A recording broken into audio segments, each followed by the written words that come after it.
Hello दोस्तों, स्वागत है एक और नई वीडियो में। मैं हूं आपका भाई जीतू भाई। अगर मेरे द्वारा सुनाई गई कहानी आपको अच्छी लगे तो प्लीज़ हमारे यूट्यूब चैनल को सब्सक्राइब कर लें, क्योंकि बिना कहे कोई भी बंदा हमारे यूट्यूब चैनल को सब्सक्राइब नहीं करता है। तो चलिए, आपका समय ज़्यादा वेस्ट ना करें और आज की कहानी को स्टार्ट कर लें। एक बार की बात है, एक बड़ा सा पानी की नाव जिसमें लोग सफ़र कर रहे होते हैं, वो पानी में डूब जाती है। सारे लोग भी पानी में डूब जाते हैं, लेकिन उनमें से एक किसी तरह से बच जाता है।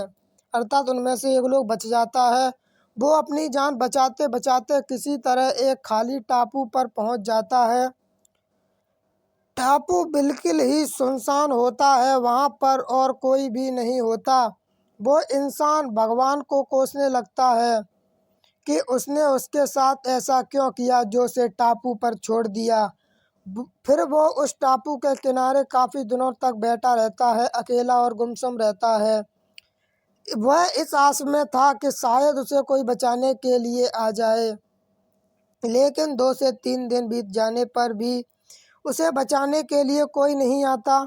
वो अपने बचने की उम्मीद पूरी तरह खो देता है। अर्थात अब वो सोचता है कि मैं अब जीवित नहीं बचूंगा, यहाँ पर मुझे बचाने के लिए कोई भी भाई नहीं आने वाला है। फिर वो जंगल में जाता है और कुछ लकड़ियाँ इकट्ठी करता है, क्योंकि लकड़ियों से वह खाना बना सके, जिसे वो अपने लिए छोटा सा घर बना सके और खाना बना सके जिसमें कि वो रह सके। और वह आदमी पेड़ों से फलों को तोड़कर और मछलियों को पकड़कर अपना पेट भरता है। ऐसा काफ़ी दिनों तक चलता रहा। उस आदमी को अब अपने बचने का कोई रास्ता नहीं दिख रहा था।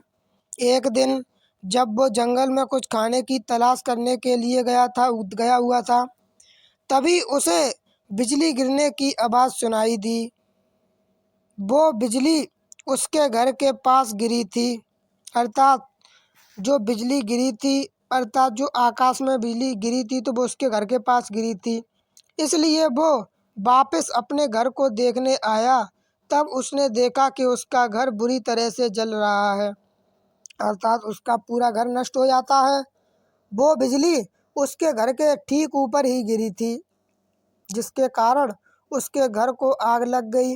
वो आदमी भगवान को कोसने लगता है कि उसने छोटा सा घर बनाया था, हे भगवान तूने उसे क्यों नष्ट कर दिया। अब वह बंदा बहुत ज़्यादा उदास हो जाता है और भगवान को बहुत ज़्यादा कोसने लगता है। मन में गंदे गंदे विचार आते हैं। वो भी जल गया। अब वो क्या करेगा। वो अपनी किस्मत को दिन रात भर कोसता रहा।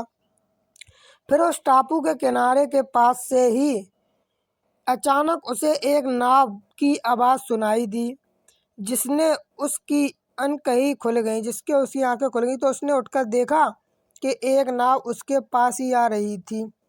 वो ज़ोर ज़ोर से उस नाव को मदद के लिए पुकारने लगा। उस नाव पर सवार लोगों ने उसकी आवाज़ सुन ली और उसे बचा लिया। उस आदमी ने उन लोगों को पूछा कि आपको कैसे पता लगा कि मैं यहाँ पर हूँ।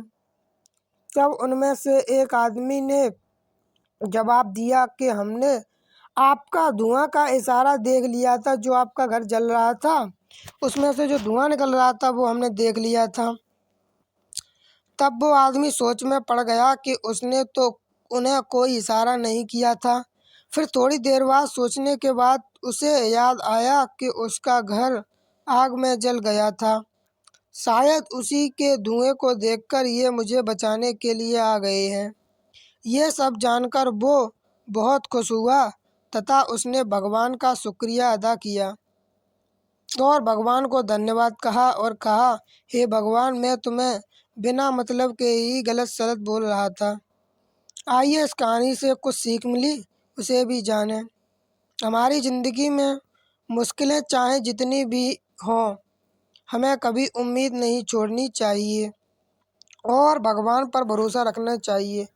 धन्यवाद दोस्तों। अगर आपको कहानी अच्छी लगी हो तो हमारे यूट्यूब चैनल कहानियाँ 3.0 को ज़्यादा से ज़्यादा सब्सक्राइब करें और बेल आइकन को प्रेस कर लें, जिससे मैं कोई भी कहानी अपलोड करूँ आपके पास जल्द से जल्द पहुँचे। भाइयों, अपना सपोर्ट दिल और जान से बनाए रखिए, क्योंकि मैं बहुत ज़्यादा तरक्की दिखाने वाला हूँ। धन्यवाद। तो हमारे यूट्यूब चैनल को ज़्यादा से ज़्यादा सब्सक्राइब करें, बेल आइकन को प्रेस करें।